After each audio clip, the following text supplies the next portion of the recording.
Morning to you all. My name is Oscar Misla. I'm the founder of Equiply. At Equiply, we focus on digitizing different workflows and mainly leveraging the data that we have across our different systems in the hospital to enhance overall decision making. And the workflow that we're going to cover today is capital planning. To get a bit of an understanding of the room, suppliers versus providers. Do we have any suppliers and providers here real quick? You guys raise your hand from both sides. And from the provider side, do you guys participate in the capital planning process? Yes, cool. So that's what we're going to cover today. The main focus is on how can we leverage the things that we do today through our spreadsheets or whatever combination of technology stack that we have into making sure that we connect everything into having a holistic system. And so capital planning today matters more than ever. These are two articles that you guys have probably seen and two main topics that we're covering, which is sort of the aging infrastructure that we have across our systems in the US and the environment in which we're working, which is a capital constrained environment. And so this means that capital planning needs to be backed by data and enhance the decision-making process more than ever. And that's why we believe that systemizing your capital planning workflow is more important than ever. And when we think about capital planning always has a committee, even if it's formally or informally. We're always making decisions with a group of people that are sharing their perspective and sharing the data that they have access to that acquisition or to that decision that we're about to make. And these are groups that we typically see come together to participate in this capital planning process. Biomed, if it's in-house or outsourced, has a different role in the capital planning process, but we typically see finance, supply chain, and operations, each bringing their perspective into the workflow. And we've done a number of exercises in capital planning. We typically split it into three: planning, budgeting, and sourcing. We've worked with over 28 facilities running this workflow, so we've seen our shared combination of different operations across the hospitals, and we forecasted over $450 million in equipment spend. So we've seen a combination of workflows. And what we've learned is that capital planning always lives across a number of tools. Either we have a very straightforward SOP with Excel on how we go from capital request all the way down to our approved capital request for that year. But what we've seen is that there's a number of tools that do a certain step of the workflow. And our job with this presentation is how can we bring them all together to make this a holistic system. So we see everything from capital request intake, from that template that we have in Excel. We also see combinations of Workday, where we're submitting our capital request to Workday, or through Strata if we have our broader financial planning and analysis tool. Our operational data, which is what you guys have on your CMMS today, we could have capital requests come in through the CMMS too. So that's typically where we're going to see all the history of the asset that we want to leverage for the decision-making process. Our asset and financial data, here mainly what we're looking at is our fixed assets module. Here what we want to look at is the book value, the depreciation, purchase cost, purchase date, which are data fields that we necessarily don't always have in our CMMS, but we can find them in our ERP to, again, map that out and continue enhancing the workflow. And then all the way down into FP&A, our financial planning and analysis tools. Again, Strata is a big one, and then a lot of Excel workflows that we can be having inside depending on how your finance team is structured. But again, when we think about the capital planning process, we want to make sure that we bring this whole workflow of tools that we're leveraging into one. And so all these tools, while they are part of the process and cover different steps, they're not forming a system. So when we think about our CMMS, again, history, maintenance, asset condition, service history, ERPs manage budgeting, purchase cost, all the way to book value, and the planning tools and workflow tools, as we mentioned previously.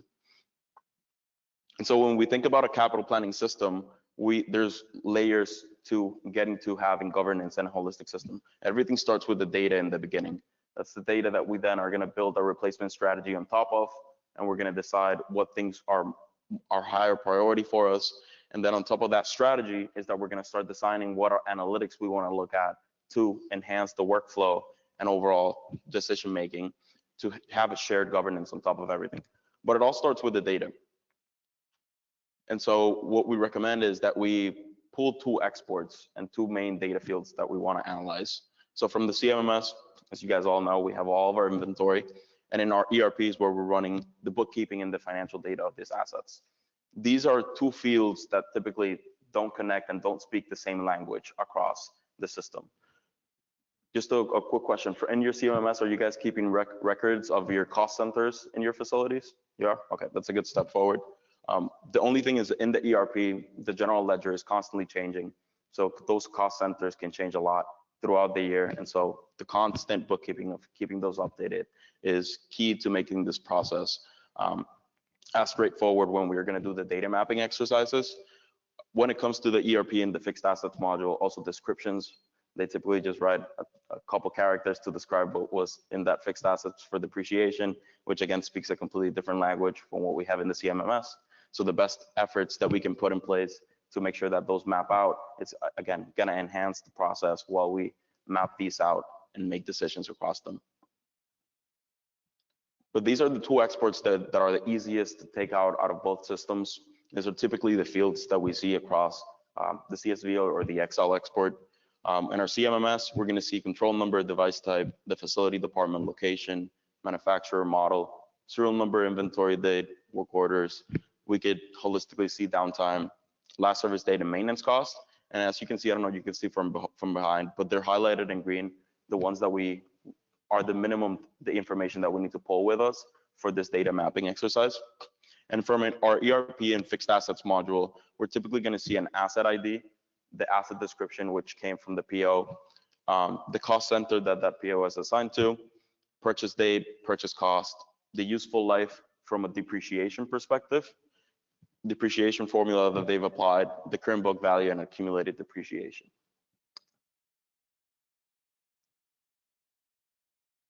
So this is what we want to do. We want to start mapping these out through two different Excel sheets. If that's what we want to go with, we want to identify facilities to entities from your cost center perspective, departments to cost centers, and then your location from your CMMS. And that's what we're going to call your organizational mapping. That's what we're going to have from a holistic view across your facilities. And then we're going to do a similar exercise when it comes to the actual assets that we have across our inventory. So we want to do that asset mapping between the CMMS and the fixed assets. And we want to be able to have an asset ID with a control number that you guys are using from your engineering perspective, the description, device type, manufacturer, model, purchase date, purchase cost, and maintenance cost. This is typically going to be a complicated process of mapping asset descriptions to your whole inventory. There's a lot of tools that we could use to standardize data, a number of AI tools that you guys could use to standardize all that nomenclature. But what we want to get to is a point where we have everything speaking the same language across your data set. And once we have that, we want to go from that initial layer of data, those two Excel sheets that we can have, into designing what our replacement strategy is going to be. So when we think about our replacement strategy, there's 4 core things: a medical equipment replacement score framework. We want to sit down with finance and assign criticality to device types and to number of categories. We want to design equipment useful lives, both from a depreciation standpoint and from an engineering standpoint. And we want to, at the end, have financial and clinical alignment.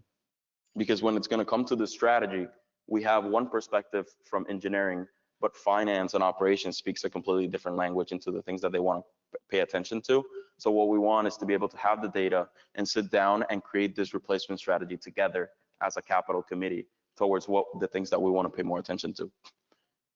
When it comes to the medical equipment replacement score, there's 1,001 combination of formulas that we can use, articles, papers that are published out there on what we can choose. At the end, they all share the same framework, so you can pick and choose what formula we want to use from an engineering perspective. But what we want to have is a standardized approach to how we're going to prioritize our replacements. We're typically going to be able to allocate different weights to device types or different metrics.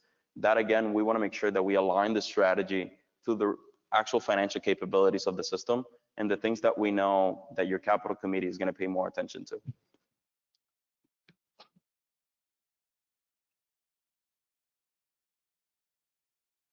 And one core component of the majority of medical equipment replacement scores is that we always have a criticality or a weight that we're going to assign to categories of device types.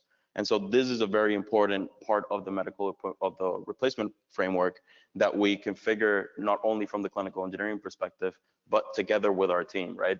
Are we going to pay more attention to certain device types because they generate revenue, and for the next 3 years we need to pay more attention to a certain modality of equipment? And so it's very important that the severity, which is a metric that we see a lot across frameworks, we can figure together.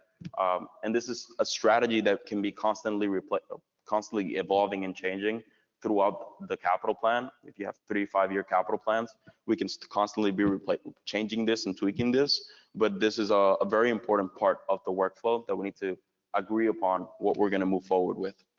And so once we have our framework for our formula that we're going to use, and we've allocated weights to the device types and what we want to pay more attention to, we want to get to the conversation of what's the useful life of this equipment.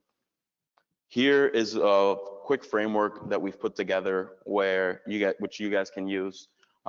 Here we're going to see all the device types. As you can see here, this is an export of the American Hospital Association guidelines for depreciation. We took all the device types that they have, and we sat down with the finance and with the engineering team or operations team of this system to map out a couple things. We allocated categories and functions based on how they currently have set up their CMMS. We looked at their whole fixed assets. They were following American Hospital Association guidelines, but when we went through their current depreciation schedules for assets, we found out that that was not truly the case. So we mapped out their current depreciation schedule across their different device types when it came to fixed assets. And then we sat down and we sort of arrived at a conclusion of 3 different ways that we can manage useful life from an operational perspective. And so we bucketed them across 3 different sides: being proactive, following this like a standard, or deciding that we were going to extend the useful life of that asset. And as you can see in the baby blue, we highlighted what the American Hospital Association schedule is. So when we sat down with everyone on the board, we know what our reference point is, which is the AHA, and then we can make the decision across our assets, what are we going to do and how are we going to treat the useful life of this asset. And so now everyone's speaking from the same language, both from the depreciation standpoint and from like the actual useful life of that asset. And so we landed at that all assets we wanted to treat as extended. And this is what we're going to upload together with our medical equipment replacement framework and the device type criticality that we are going to assign to impact the whole analytics that we're going to develop. And so a quick bonus, if you guys convince your finance team that you're going to extend the useful life of an asset or arrive at a conclusion that you're depreciating an asset faster than the actual replacement timing of that asset, we get a concept of asset relifing. And so if we're truly going to keep the asset longer than what we're depreciating, it means that we were depreciating assets quicker, which means that we're taking depreciation expenses quicker than what the system has. Depreciation is a tool, right, for your accounting team so they can be using it on purpose. But if we have the conversation and we find out that we truly want to keep assets longer, and finance and accounting agree upon stretching the useful life of that asset, basically what happens is that you have a book value in your accounting sheets that now you can extend the useful life of that asset. And so we typically see that you have a big depreciation curve if your useful lives are shorter, and by agreeing that we're gonna have a longer depreciable useful life in our fixed assets, we have what we call the relief depreciation. And so what we immediately see is a huge decrease in your yearly depreciation expenses that has a direct impact in your operating margin. And so we get to showcase this, and we can talk more about this if you guys are interested after. And so at the end, what we're sitting down with finance and bringing everyone into the table and having financial and clinical alignment.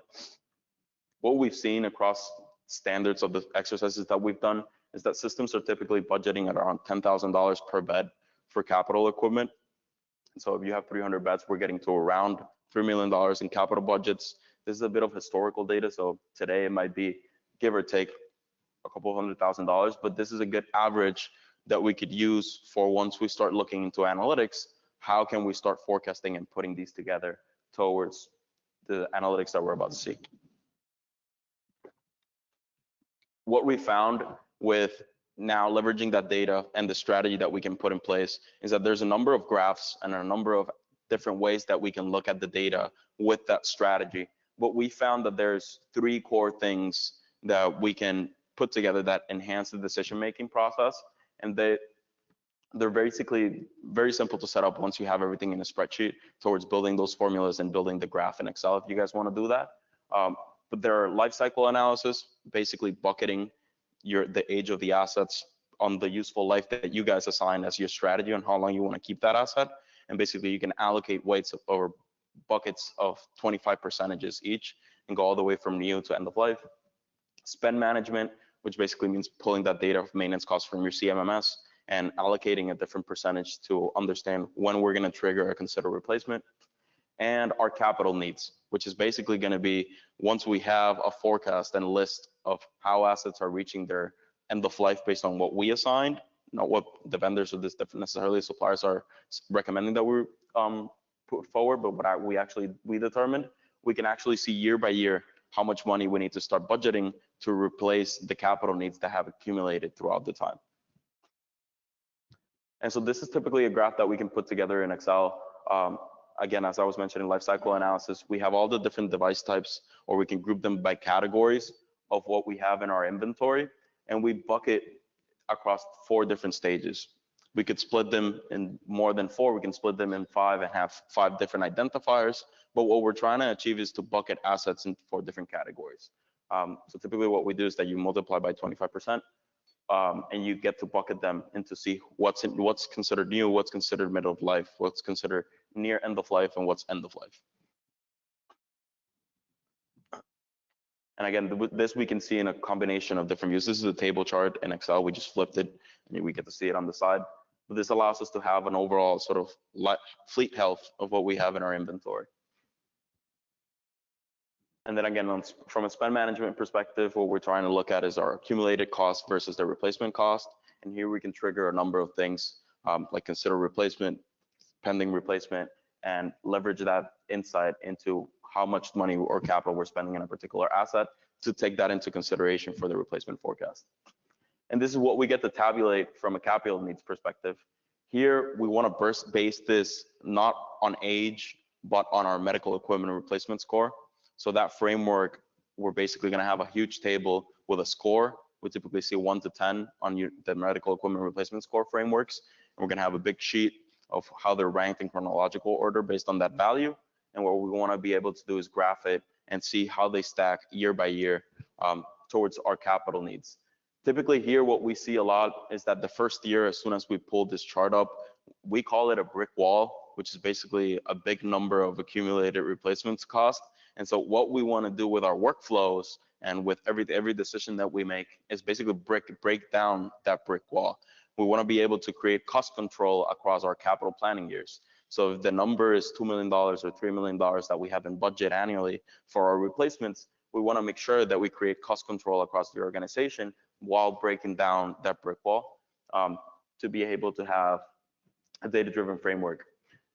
And so those analytics are going to impact how we run this workflow and the decisions that we're making. So we're going from data, strategy, analytics that inform the decision-making process, and now to the actual execution of the process. So a couple things that we recommend here is the workflow mapping. When it comes into workflow mapping, what we're trying to do is break the steps in the workflow into 3 different areas. We have capital planning, capital budgeting, and capital sourcing. And so when it comes into workflow mapping, this is what we've seen across the engagements that we've done in terms of a workflow. Here we can have different identifiers to the different tools that we're using. If we're gathering requests with an Excel spreadsheet, what are the columns that we have in that Excel spreadsheet? But we typically see that here in the left side. Move here real quick. We see a capital request coming in through green, and then everything that's in blue are decisions that capital committee is making together. And so we get them, and then what we want to have in our capital planning process and in this workflow mapping is the concept of multi-year planning. So if you guys have Excel spreadsheets today or you're managing in Strata or Workday, we want to make sure that we are making decisions throughout the workflow in a way that allow us to not only approve or reject things, we want to make sure that we approve, reject, but if we're rejecting that, we always relocate that asset to a future year. Because if we're not, we lose the part of visibility and governance across the clinical stakeholders that are submitting a capital request, and they have no visibility of where that capital request went through in the process. And so they submit the asset again next year. And so what we want to be able to do is that in our workflow, in our technology stack that we use today, that we implement a framework of being able to redirect these capital requests as they come, and we evaluate them based on the strategy and based on the data and analytics that we set together in the beginning. And so this is an exercise that you can use a number of tools to do. This is a Figma example. Figma is basically like workflow diagramming tool. And we went together and bucketed throughout the different stages, planning, budgeting, and sourcing with the different stakeholders to get to this conclusion. A bigger view of capital planning. Again, here we see how analytics inform the capital needs, how we use that analytics towards submitting a capital request. Here we've implemented that before submitting a capital request, everything comes with a quote already pre-attached, because that's another big problem, right? We're seeing capital requests come with a number that doesn't necessarily align with the actual asset is going to cost once we budget it, and then we have differences in our capital budgeting exercises. So we want to make sure that we at least implement a best practice of having an actual price that's going to come into the capital request. We want to make sure that once we have our capital request process, that we evaluate it with the committee. We create these projects also in the process to bring them in the pipeline, and again, make that evaluation process in a way that allows us to defer the capital request into the different buckets. In this example, we have 3 years, 2026, 27, and 28. And you can see how once evaluated requests moved in the 2026 capital plan pipeline, but everything that was rejected and relocated moved into the following year strategically for that system. And so that's what directly feeds into capital budgeting. So everything that made it into the 2026 capital plan directly feeds into this first bucket, where we're going to start evaluating what was approved from those initial capital requests. And so there's 3 steps that are going to happen here. We're going to allocate a capital equipment budget system-wide, and then that's going to get trickled down into the particular SKU, particular line item. We're going to have to distribute that budget across our facilities, and that budget across the facilities will get trickled down to the different service lines, or depending on how, if you guys are structured across service lines, and then it gets structured across service lines, and another part of the budget goes to the facilities. But again, what we want to make sure is that we keep that framework of constantly relocating assets. So again, here we're going to make 3 decisions. We're either going to relocate that asset that was evaluated by operations, but there's no money for, so we want to relocate it to a future year. And the things that we do have money for, we want to classify as approved, and they actually make it into the capital plan. And if not, but we really want to do them, we can classify them as if possible. So they still make it into the capital plan. There's no capital or budget allocated into that plan, but they're still there. If we can do it throughout the year, we'll have a list of assets that we want to execute. And if we don't execute, we know that they're the first things in line for the following year. And that budget is what we're going to start running the workflow towards sourcing. So that 2026 capital plan that was in green and it was approved is what we're going to start running through this process of equipment sourcing.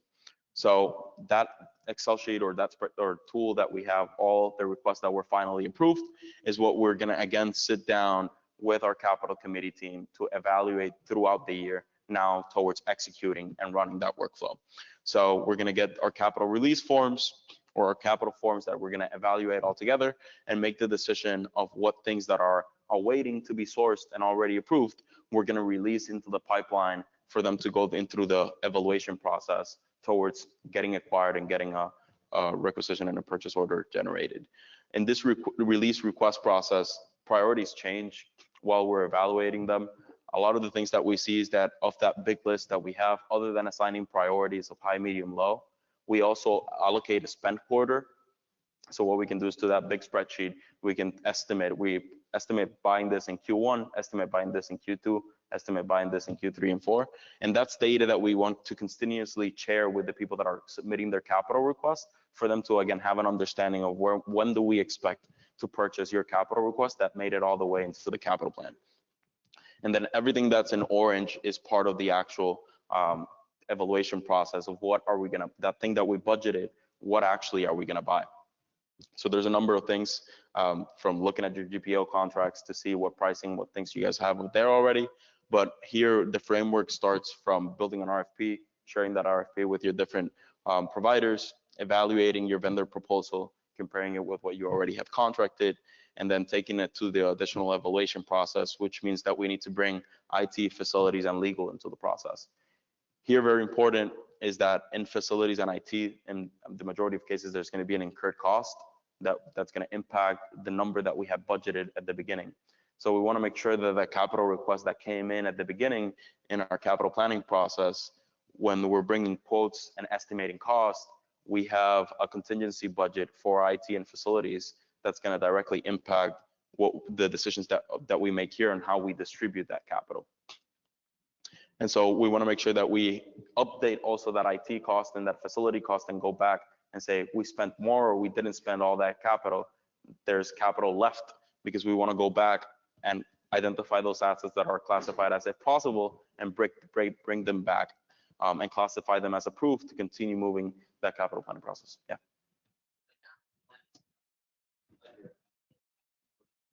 Yep.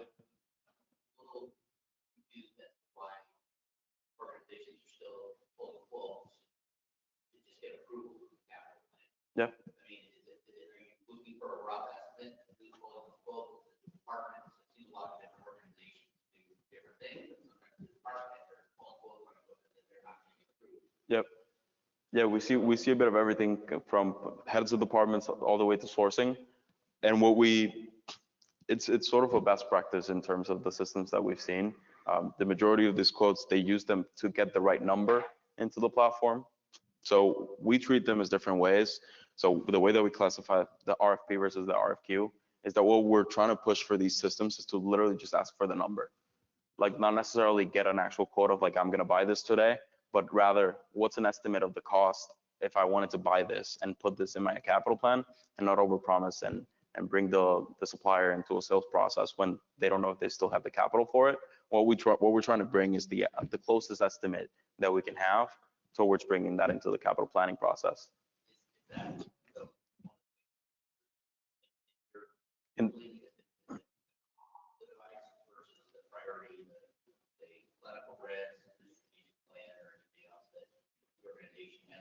yeah, so what we want to have here is that what we want to get to is that these capital requests get to be informed by the analytics. So what we want to be able to do is that when we're building the capital request, clinical, and when they're building the capital request, they have visibility to the analytics that we've prepared, right? So we've dictated a replacement strategy, we inform the analytics, and we share the analytics with the clinical teams. And so we want to make sure this is the visibility that they have into their age of their infrastructure, the current state of their infrastructure. And so what we want is for the analytics to inform what comes into the capital request process, right? And so if we expect them to be replaced based on that strategy that we dictated that we want to pay more attention to, then there's a higher probability of it getting accepted because this was designed with finance, with operations, with supply chain. And so we expect that request to move through the process. So analytics inform the capital needs, and that's what goes into the capital request.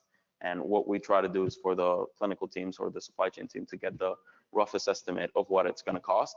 A lot of the other things that we've done is that we've taken the purchase cost of the asset from the PO 5 years ago, and we've decided if a hospital wants to allocate an inflation multiple, if we don't want to go the route of getting quotes, and if we agree that we want to do a 7% inflation cost over the years, you can take that purchase cost and multiply it by 7 across the years that you've had that asset, and that gives you a rough estimate if you don't want to incorporate requesting quotes throughout your pipeline. But what we want to do is to be able to map these out. So that's why the workflow mapping becomes so important, because we want to have everyone speaking the same language in terms of what's going to be our workflow. What things are we going to do? What things the supply chain wants the clinical team to do, and what things we don't want to do. And so we want to have everyone speaking from the same sort of SOP, but more than having a mental SOP or things that we all know that we operate, we want to actually map out what are all the steps that we must all follow throughout the different stages to make this a system. Leverage analytics, leverage the replacement strategy, and build your framework of what the system wants to do. And those are the rules and instructions of how we're going to run the workflow. So it's all going to depend on what we want to do. And yeah, from a sourcing perspective, taking into consideration IT facilities and all the way into legal, updating those budgets so we know what we have and what things we can pull from, if possible, into the pipeline. And that takes us all the way down to continuing the workflow in your ERP towards getting a requisition and the purchase order process. And at the end, that's what's going to give us this overall governance across the system, which completes the pyramid that we showcased at the beginning. And these are three things that we need to continuously do on top of that workflow mapping exercise. Inventory validation becomes very critical because if we have a strategy and there's assets coming in and out of that spreadsheet that we're running our analytics on, we want to make sure that inventory is clean across our facilities.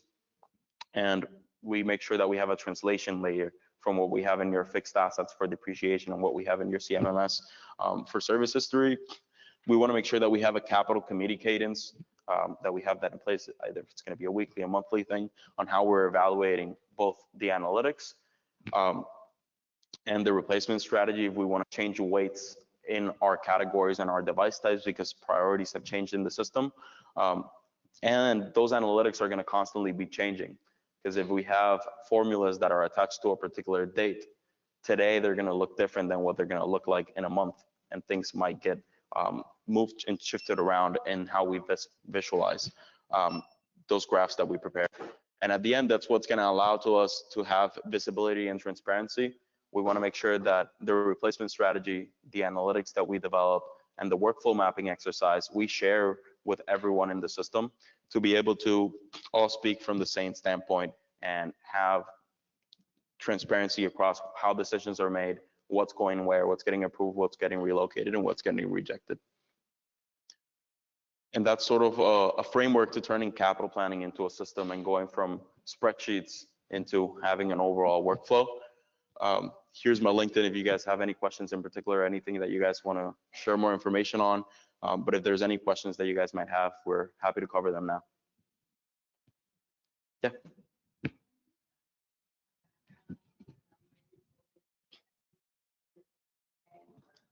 Yeah. That's what we've seen across. That's more of what we've seen across the systems that we've worked with. If with the 28 facilities that we've done this exercise of workflow mapping and building this framework, that's more of like an average of what we've seen across them doing, and that's a combination of rural facilities, regional systems. So it's sort of an average number that we've got into. It's not necessarily based on any particular analytics or formula.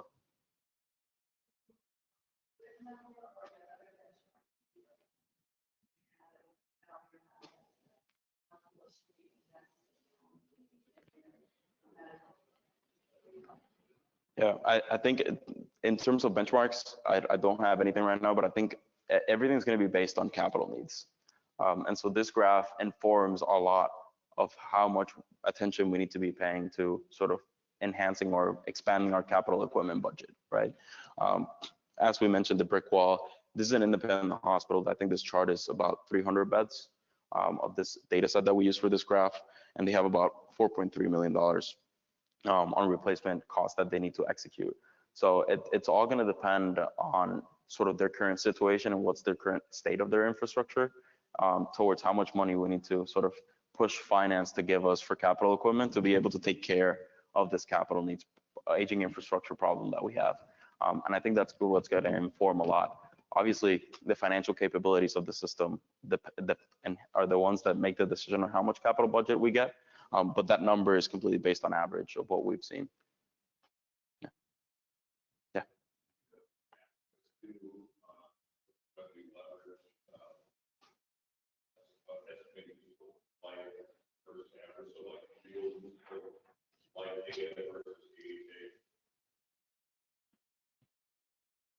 So these three standards that we have from a proactive to an extended life are things that we've seen across the board from pulling from data from AMI, from different standards that we found, databases that we found towards building this to arrive to the conclusion.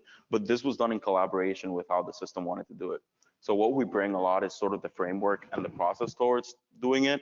And then we sit down with the team towards establishing, typically what we do is a standard deviation of the useful life. That's the easiest way to go about it.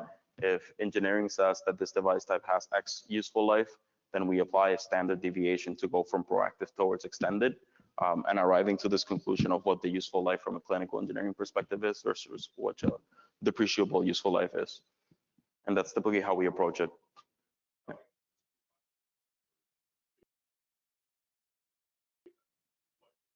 Yep. Yep.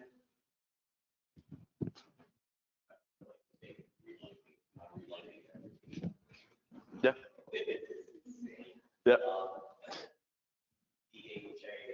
Conversation, so that's just a benchmark we're using. Yep. Is your platform looking at any end of life and support, things of that nature? Because what I see right now, we're trying to do our capital planning on, we're looking at, I'm not looking at the age, but I've seen vendors now that maybe end of life,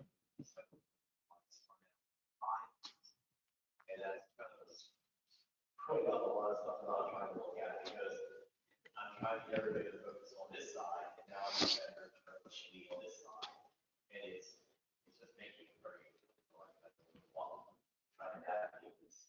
And that's where I think picking the right framework for your medical equipment replacement score and what weight we're going to allocate to the different values, end of service, end of life, all of those different multiples. When we look at your medical equipment replacement score frameworks, they have scoring mechanisms for those. So exactly.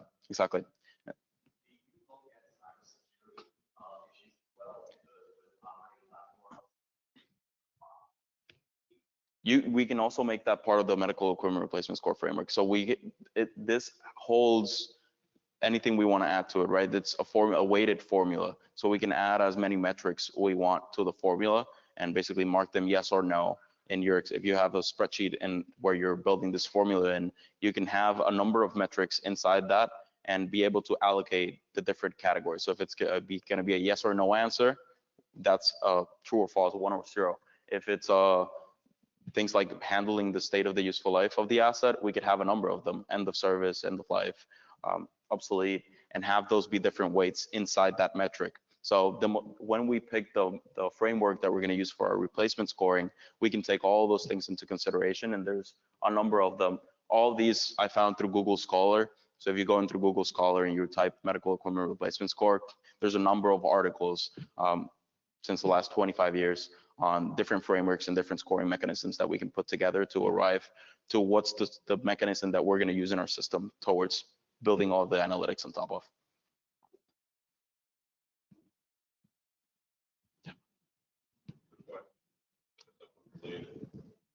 First is how much do you drive standardization of particular device type process? And then related to that, if you do drive standardization, when it comes time to negotiate, you leverage the full 5-year plan. So rather than, for example, if you're only applying half. Yep. If you've got 5 plan for 6 years, 5, 6 years, you negotiate all 5 at that time.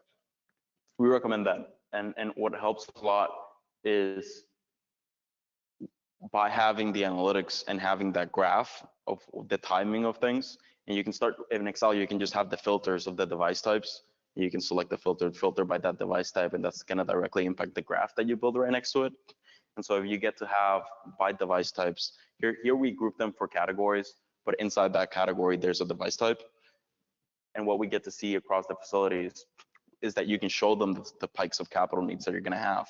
And so we can have 2026 be a spike, empty for 3 years, and then another spike because we did a bulk replacement 10, 15 years ago of that particular asset. And so 100% we push for the systems to do that and to replace a particular device type with the framework of like, I'm going to do this year, or perhaps I'm only going to buy half of them. And because I have a brick wall of replacements, we're only going to buy half. That half is going to continue accumulating for the next years on that replacement. and we need to split the next one. And so you can start leveraging this level of insights of what capital needs to look like from a visible way and show the vendor, look, we design a replacement strategy. This is what we want to do. This is how it's looking in terms of timing. Can you help me guarantee that pricing or lock in that pricing towards that acquisition? 100%. And then from the, you had a question about the device type standardization? No, I just, from personal experience, I know what kind of leverage that gives you. Yep. When you negotiate 5 devices. Yeah. Yeah. Yeah. The good thing about having, once you have that spreadsheet with all the medical equipment replacement score, you can start, and the graphs will get impacted directly by what you're filtering in, right? So if you filter by manufacturer and you have a bundle of device types inside that manufacturer, you can definitely use that leverage towards impacting the graph and be able to show them and showcase how that's going to go. But the important thing is that we have everyone in the workflow leveraging the same data towards pushing that into the pipeline. Because a lot of the things that we see and here in the workflow mapping, sort of the biggest screen that I have, but we have no control of how capital request, what comes into the capital request, right?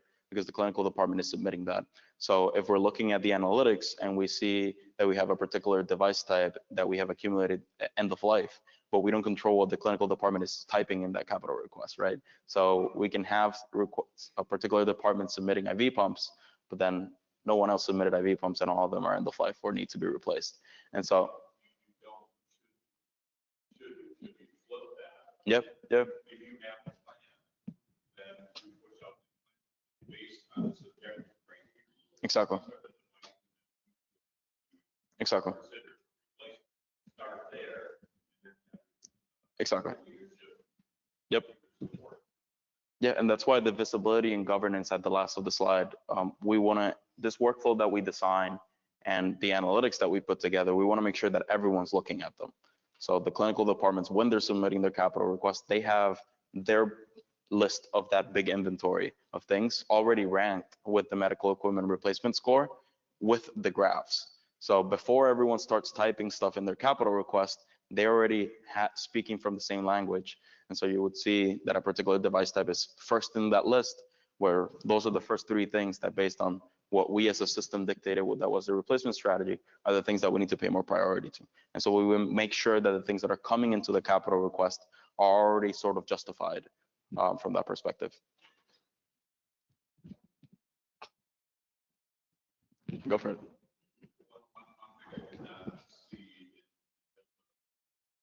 Criteria was utilization. Yep. You capture that. There's a, we've done some very interesting projects with utilization. I'll share this. What we've done to do utilization, we typically done it once the decision has been made that they're going to replace a particular asset. And what we've done is that we've looked at patient volume exports from your EHR. And so what we can do is that we have, if we have a particular cost center that we're executing an imaging acquisition, for example, what you can do is you can export an all patient visit of your EHR, and you can start looking at the billing codes and build another column to identify what modality of device type do I need to be able to perform that code. And so if you can start filtering down what are the codes that I use, X-ray left leg, and you only have one X-ray, well, you know that all that revenue generated needs to go to that particular device type. And so if you pull that for the last 3 years, you can standardize how much has been used on a monthly basis and how much money that asset is generating on a monthly basis, and create basically a graph that allows you to see this is our monthly income. If replacing it cost $125,000, this is sort of our payback period. This is sort of our ROI. And we do that by exporting that file, all patient visit, and identifying those codes to the modality of device type that you need to perform that. Obviously, it's easier with imaging and sort of with surgical than it is with other billing codes, but you can use that as a level to give it very good granular with sort of the level of insights that you have for utilization.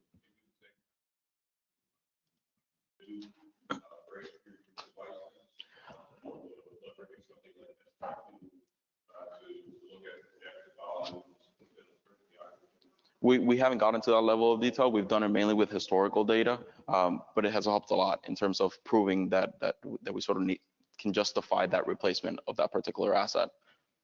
But with that framework of looking at your previous patient volume, you can definitely sort of start forecasting a percentage of increase, because it promises that we're going to be able to be faster, we're going to be able to do X, Y, Z, and we can take that into consideration in how we graph that for the sake of forecasting utilization, for sure.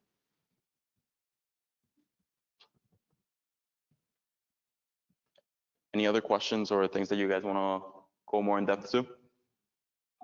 Yeah. So usually, the end user is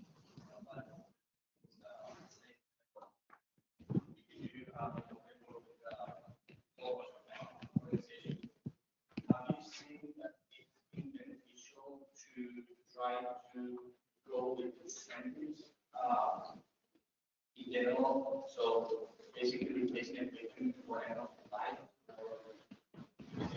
have it been strictly better to just wait on the end of life, that you just instantly go up in price? So then there may be an opportunity there with incentive. I know it varies by manufacturer, but That's precisely the exercise of why here we want to bucket the different assets through the different categories, right? So if we know that there's a device type that we don't want to wait all the way until it's end of life to replace it, because perhaps we want it to have some value in the secondary market still, and we want to trade it in, or we know that there's certain things that we want to keep into consideration. That's why we go through the process of like identifying the different device types and classifying how we want to treat that particular device type. And so if there's an example of an asset that you want to replace beforehand, we would go out and assign a proactive replacement strategy to that asset, rather than following sort of an extended, which would be sort of the equivalent of reaching end of life. We want to treat that asset proactively and be able to reflect that in the way that we showcase the different analytics. So when we're showcasing in the analytics sort of an asset that's in reality end of life, it's not that it's the asset actually is end of life, is that based on the replacement strategy on what we dictated of how long we wanted to keep that asset, it got to that point. So when we set the useful life of the asset in the strategy part of the workflow, when we visualize it, it actually means that we're getting to the point that we need to replace it based on the strategy that we dictated at the beginning. So definitely you can take that into consideration and sort of customize how you're going to treat assets in this stage of the process while you're configuring the useful life that you guys are going to move forward with.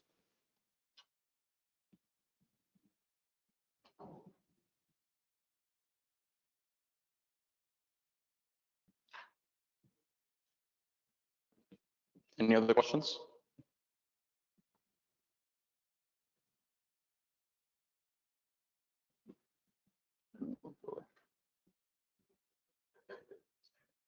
Yeah. Yeah.